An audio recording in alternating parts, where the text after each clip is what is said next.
সবাইকে স্বাগত জানাচ্ছি আমার দেশ টপ নিউজে। সঙ্গে আছি তাহমিনা তাসির। শুরুতেই জানিয়ে দিচ্ছি সংবাদ শিরোনাম। ২১ আগস্ট গ্রেনেড হামলা মামলার বিচার চাননি হাসিনা। তারেক রহমান দেশে ফিরতে চাইলে সহায়তা করবে সরকার, বললেন তৌহিদ। পররাষ্ট্র সচিবের সঙ্গে পিটার হাসের ঘণ্টাব্যাপী বৈঠক। হাসিনা জয়ের বিরুদ্ধে ইন্টারপোলের রেড নোটিশ জারির আবেদন দুদকের। জিএম কাদের ও তার স্ত্রীর দেশ ত্যাগে নিষেধাজ্ঞা। সিঙ্গাপুরের ৪৯তম ধনী বাংলাদেশের আজিজ খান। এবার বিস্তারিত। ২১শে আগস্ট গ্রেনেড হামলা মামলার বিচার শেখ হাসিনা নিজেই চাননি বলে মন্তব্য করেছেন বিএনপির আইন বিষয়ক সম্পাদক ব্যারিস্টার কায়সার কামাল। বৃহস্পতিবার সকালে বহুল আলোচিত ২১শে আগস্ট গ্রেনেড হামলা মামলায় আপিল বিভাগের রায়ের পর তিনি একথা বলেন। কায়সার কামাল বলেন, যদি শেখ হাসিনা প্রকৃত অপরাধীদের বিচার চাইতেন, আইভি রহমান হত্যার বিচার চাইতেন, তাহলে হয়তো রাজনৈতিক জিঘাংসার বশবর্তী হয়ে তারেক রহমানকে এই মামলায় অন্তর্ভুক্ত করতেন না। তিনি বলেন, সর্বোচ্চ আদালতের রায়ে প্রমাণিত হয়েছে তারেক রহমান নির্দোষ। শেখ হাসিনা তার ব্যক্তিগত ক্ষোভের কারণে এই মামলায় বিএনপির ভারপ্রাপ্ত চেয়ারম্যানকে আসামি করেছিলেন বলেও মন্তব্য করেন তিনি। গত বৃহস্পতিবার ২১শে আগস্ট গ্রেনেড হামলা মামলায় যাবজ্জীবন কারাদণ্ডপ্রাপ্ত তারেক রহমান ও মৃত্যুদণ্ডপ্রাপ্ত সাবেক স্বরাষ্ট্র প্রতিমন্ত্রী লুৎফুজ্জামান বাবর সহ সব আসামিকে খালাস দেয়া হাইকোর্টের রায় বহাল রাখেন আপিল বিভাগ। একই সঙ্গে এই মামলার নতুন করে তদন্তে হাইকোর্ট যে পর্যবেক্ষণ দিয়েছিলেন তা বাদ দিয়েছেন সর্বোচ্চ আদালত। বিএনপির ভারপ্রাপ্ত চেয়ারম্যান তারেক রহমান দেশে ফিরতে চাইলে সহায়তা করা হবে বলে জানিয়েছেন স্বরাষ্ট্র উপদেষ্টা মোহাম্মদ তৌহিদ হোসেন। বৃহস্পতিবার সন্ধ্যায় পররাষ্ট্র মন্ত্রণালয়ের সমসাময়িক ইস্যুতে সাংবাদিকদের প্রশ্নের জবাবে তিনি একথা বলেন। তৌহিদ হোসেন বলেন, তারেক রহমানের দেশে ফেরার ইচ্ছা একান্তই তার নিজের। তার ট্রাভেল ডকুমেন্ট সম্পর্কিত কোনো সমস্যা থাকলে সমাধান আমরা করব। পররাষ্ট্র উপদেষ্টা বলেন, তারেক রহমান পাসপোর্টের আবেদন করেছেন কিনা সেটি আমার জানা নেই। তিনি যখন আসবেন তখন পাসপোর্ট বা ট্রাভেল ডকুমেন্ট যেটাই প্রয়োজন আমরা দিতে পারবো। সরকার নিজে থেকে উদ্যোগ নেবে কিনা জানতে চাইলে তিনি বলেন, আমার মনে হয় সেটার প্রয়োজন নেই। তিনি যখন দেশে ফিরতে চাইবেন আমাদের যতটুকু সহায়তা করার অবশ্যই করব। ঢাকায় সফররত যুক্তরাষ্ট্রের সাবেক রাষ্ট্রদূত পিটার ডি হাস আজ প্রায় ১ ঘণ্টা পররাষ্ট্র সচিব আসাদ আলম সিয়ামের সঙ্গে বৈঠক করেছেন। বৃহস্পতিবার সকাল ৮টা ৪৮ থেকে ৯:৩০ পর্যন্ত চলে এ বৈঠক। সচিবের কার্যালয়ে বৈঠক অনুষ্ঠিত হয় বলে একাধিক নির্ভরযোগ্য সূত্র জানিয়েছে। গত শনিবার এক সপ্তাহের সফরে বাংলাদেশে আসেন পিটার হাস। এরই অংশ হিসেবে বুধবার তিনি কক্সবাজারে যান এবং রাতে ঢাকায় ফেরেন। পিটার হাস ঢাকায় দায়িত্ব পালন করছেন ২০২২ থেকে ২০২৪ সাল পর্যন্ত।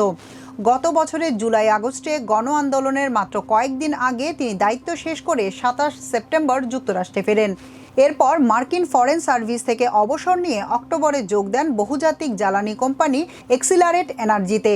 প্রতিষ্ঠানটির বাংলাদেশে বিনিয়োগ রয়েছে এবং কক্সবাজারের মহেশখালীতে একটি ভাসমান এলএনজি টার্মিনাল পরিচালনা করছে। কোম্পানিটি জানিয়েছিল, বাংলাদেশে যুক্তরাষ্ট্রের প্রতিনিধি হিসেবে পিটার হাসের কাজের অভিজ্ঞতা কাজে লাগাতে চায় তারা। সেই সূত্রে পিটার হাস অবসর নেয়ার পরও প্রায় বাংলাদেশ সফর করেন। গত ৫ আগস্ট জুলাই অভ্যুত্থানের বছর পূর্তিতে জাতীয় নাগরিক পার্টি এনসিপির শীর্ষ নেতারা কক্সবাজার সফরে যান। সে সময় গুঞ্জন ওঠে তারা সাবেক মার্কিন রাষ্ট্রদূত পিটার হাসের সঙ্গে গোপনে বৈঠক করেছেন। দলের মুখ্য সমন্বয়ক নাসিরউদ্দিন পাটোয়ারি সহ একাধিক শীর্ষ নেতার উপস্থিতির কথা শোনা যায়। এ নিয়ে রাজনৈতিক অঙ্গনে তোলপাড় সৃষ্টি হয়। তবে ওয়াশিংটন ভিত্তিক সূত্রগুলো জানায়, তখন পিটার হাস যুক্তরাষ্ট্রেই অবস্থান করছিলেন। শেখ হাসিনা ও তার ছেলে সজীব ওয়াজেদ জয়ের বিরুদ্ধে ইন্টারপোলের রেড অ্যালার্ট জারির জন্য পুলিশ হেডকোয়ার্টার্সে আবেদন জানিয়েছে দুর্নীতি দমন কমিশন দুদক। এজন্য পুলিশ সদর দপ্তরে একটি চিঠি দিয়েছে সংস্থাটি। বৃহস্পতিবার প্লট দুর্নীতি সংক্রান্ত মামলার তদন্তকারী কর্মকর্তারা পুলিশ সদর দপ্তরে এই চিঠি পাঠিয়েছেন। পৃথক চিঠি দুটিতে বলা হয়, শেখ হাসিনা ও সজীব ওয়াজেদ জয় বিদেশে পালিয়ে গেছেন, তাই ন্যায় বিচারের স্বার্থে আসামির অবস্থান চিহ্নিত করে তাকে দেশে ফিরিয়ে এনে আইনের মুখোমুখি করার জন্য তাদের নামে বিজ্ঞ আদালত অ্যারেস্ট ওয়ারেন্ট ইস্যু করেছেন।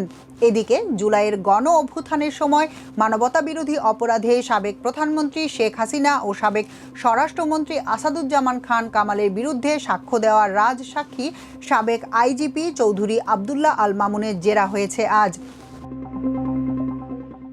জাতীয় পার্টির চেয়ারম্যান জিএম কাদের ও তার স্ত্রী শেরিফা কাদেরের দেশ ত্যাগে নিষেধাজ্ঞা দিয়েছেন আদালত। বৃহস্পতিবার ঢাকা মহানগর ভারপ্রাপ্ত সিনিয়র স্পেশাল জজ আদালতের বিচারক ইব্রাহিম মিয়া এ আদেশ দেন। দুদকের জনসংযোগ কর্মকর্তা আখতারুল ইসলাম গণমাধ্যমকে এ তথ্য নিশ্চিত করেছেন।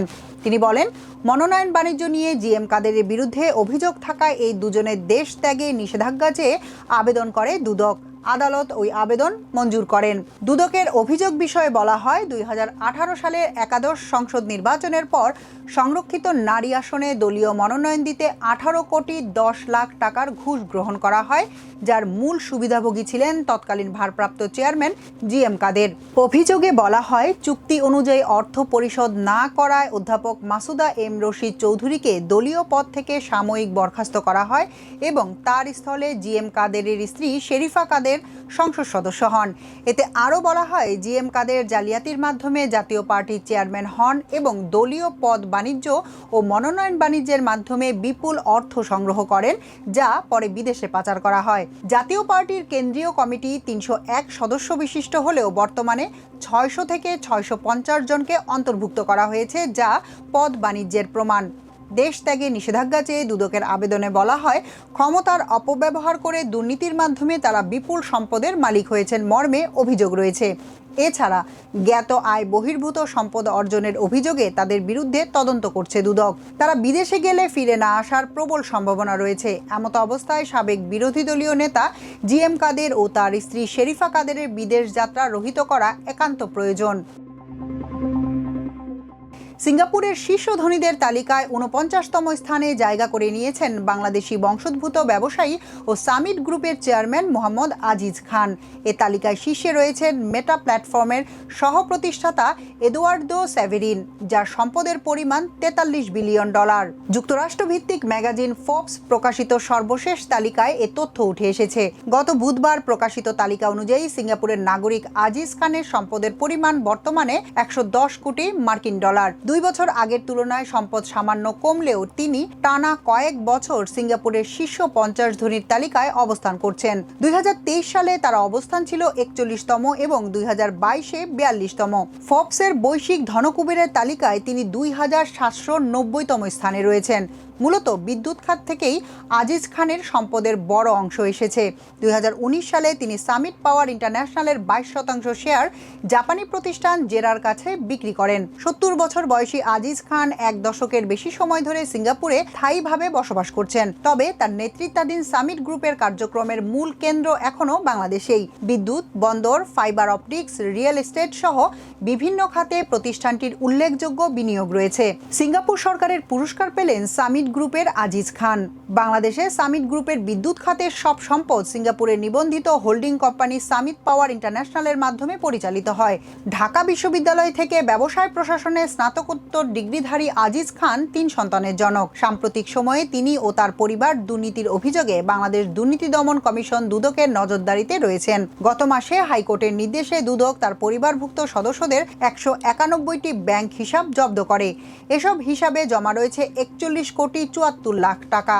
আজিজ খান আওয়ামী লীগের সাবেক সংসদ সদস্য ও মন্ত্রী অবসরপ্রাপ্ত লেফটেন্যান্ট কর্নেল মোহাম্মদ ফারুক খানের ভাই। এখনকার মতো এ পর্যন্তই। সবাই ভালো থাকুন, সুস্থ থাকুন আমার দেশের সঙ্গে। চ্যানেলটি ভালো লাগলে সাবস্ক্রাইব করুন। আল্লাহ হাফেজ।